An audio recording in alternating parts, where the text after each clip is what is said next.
बिस्मिल्लाहिर्रहमानिर्रहीम। औरतों में हैज़ की इब्तिदा कैसे हुई? क्या ये लड़कियों के लिए सज़ा है? क्या यह सच है कि हज़रत हवा सलामुल्लाह अलैहा को सबसे पहले हैज़ आया, जो अल्लाह की तरफ से इनके लिए सज़ा थी? क्या हैज़ की इब्तिदा बनी इसराइल से हुई? क्या बनी इसराइल से पहले औरतें हैज़ से पाक थी? आज की वीडियो इंतहाई तहकीक के बाद बनाई जा रही है, जिसमें हम अपने नाज़रीन को कुरान और हदीस और मुस्तनद रवायात से इन सब के सवालात के जवाब देंगे। असल में इस मौजू पर बात करना इसलिए भी ज़रूरी है कि आजकल बहुत सारी वीडियोस फैल रही हैं कि जिनमें गैर मुस्तनद रवायात पेश करके सादा मुसलमानों को गुमराह किया जा रहा है। ऐसी ही वीडियोस देखकर हम सब अपनी माँ हज़रत हवा सलामुल्लाह अलैहा पर बुराई बांध देते हैं। आपसे इल्तिमास है कि इस वीडियो को पूरा देखिएगा ताकि दोबारा कभी कोई भी आपको इस मौजू पर गुमराह ना कर सके। हज़रत अब्दुल रज़्ज़ाक़ और मुस्नद इसहाक़ में हज़रत अब्दुल्ला बिन मसूद रज़ियल्लाहु ताला अन्हु और हज़रत अस्मा बिन अबी बकर से रवायत नकल की गई है। बनी इसराइल की औरतों को ये इजाज़त थी कि वो भी मर्दों के साथ मस्जिद में जाकर नमाज़ पढ़ा करती थी। मर्दों और औरतों के दरमियान एक पर्दा होता था। फिर एक दिन एक लड़की अपनी एड़ियाँ उठाकर मर्दों में अपने यार को देखने लगी और फिर इसने ये रोज़ाना का मामूल बना लिया। इसकी देखा देखी सभी औरतें अपनी मस्जिद में आती और फिर एड़ियाँ उठाकर पर्दे के ऊपर से गैर मर्दों से ताक जंग में लग गई। चुनाचा इनको मस्जिद में जाने से ऐसे रोका गया कि इन पर हैज़ मुसल्लत कर दिया गया। अब कुछ लोग इस रवायत से ये सबक लेते हैं कि हैज़ की इब्तिदा ही बनी इसराइल से हुई, जो कि गलत है, क्योंकि मुफस्सरीन इस रवायत की तफसीर में लिखते हैं कि यह हैज़ आम नहीं था, बल्कि बनी इसराइल की औरतों को मस्जिद में गुनाह करने की अल्लाह पाक ने ऐसे सज़ा दी कि 4 महीने तक मुसलसल सुबह शाम वो औरतें हैज़ की कैफियत में रही और मस्जिद में आना बंद कर दिया। फिर जब अल्लाह पाक ने इनकी तौबा कबूल की तो यह अज़ाब इन पर से ख़त्म हुआ।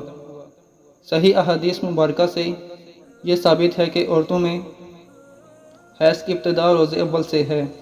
आइए इस बारे में 2 अहादीस मुबारका बयान करते हैं कि जिनसे साबित होगा कि हैज़ की इब्तिदा पहले दिन से ही है, ना कि बनी इसराइल से इसकी इब्तिदा हुई। हज़रत आयशा हिज्जतुल विदा में अल्लाह के रसूल सल्लल्लाहु अलैहि वसल्लम के साथ हज के इरादे से निकली। रास्ते में इन्हें हैज़ आ गया तो वो इस अंदेशे से रोने लगी कि अब वो मुनासिक हज अदा करने से महरूम हो जाएंगी। आपको मालूम हुआ तो आप सल्लल्लाहु अलैहि वसल्लम ने इन्हें समझाते हुए फरमाया, ये ऐसी चीज़ है जिसे अल्लाह ताला ने औलाद आदम में औरतों के लिए लाजिम कर दिया है। इस हालत में तुम भी वही सब करो जो हाजी करता है, सिर्फ पाक होने तक बैतुल्लाह का तवाफ़ ना करो। बिल्कुल इसी तरह एक हदीस हज़रत उम्मे सलमा रज़ियल्लाहु ताला अन्हा से भी मरवी है। हज़रत उम्मे सलमा रज़ियल्लाहु ताला अन्हा बयान करती हैं कि एक मौके पर मैं रसूलुल्लाह सल्लल्लाहु अलैहि वसल्लम के पास थी कि मुझे हैज़ आने लगा। मैं वहाँ से उठ गई। आपने दरियाफ़्त किया तो मैंने बताया कि मुझे हैज़ आने लगा है। आपने फरमाया, ये ऐसी चीज़ है जिसे अल्लाह ताला ने आदम की बेटियों पर लाजिम कर दिया है। इस मौजू पर इमाम बुखारी रहमतुल्लाह अलैह ने बुखारी शरीफ में एक बाब भी कायम किया है कि जिसका नाम हैज़ का आगाज़ कैसे हुआ है। इमाम बुखारी लिखते हैं, हुज़ूर अकरम सल्लल्लाहु अलैहि वसल्लम ने फरमाया, ये वो चीज़ है कि जिसे अल्लाह ने आदम की बेटियों पर लाजिम किया है।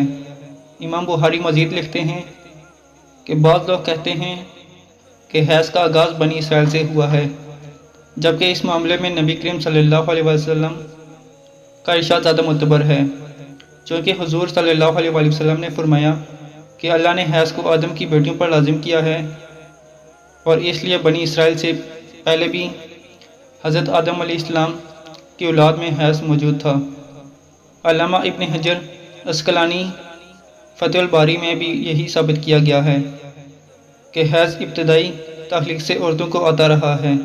अब बात करते हैं इन रवायात की कि जिनमें यह कहा जाता है कि हैज़ की इब्तिदा हज़रत हवा से हुई।